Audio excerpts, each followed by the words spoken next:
waxaan soo gaarnay magaalada Muqdisho waxaan hadda ka baxaynaa bartamaha Muqdisho si aan u gaarno mid ka mid ah meelaha ugu quruxda badan magaalada.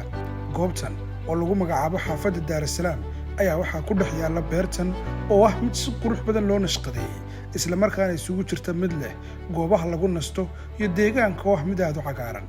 intii aan ku jirnay safarkayga ayaa waxaa sidoo kale aan soo aragnay xayawaano kala duwan oo goobta jooga kuwaas oo u badan xayawaanada duurjoogta sida libaaxa, waraabaha iyo dawacada iyo noocyada kala duwan ee shimbiraha kuwaas oo lagu talagalay inay daawadaan dadweynaha dalxiisaya.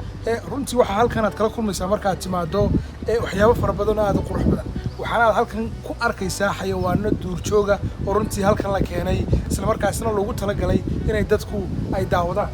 sababtoo ah halkan taagan imika boqorkii xayawaanada duurjoogta oo ah libaax halkan ayuu taagan sababtoo arkaysaan waxa sidoo kale dhankan naga xiga iyaguna xayawaanada kale ee duurjoogta ah kala duwan. halkan ninka imanaya runtii waa inuu noqdo nin geesi ah.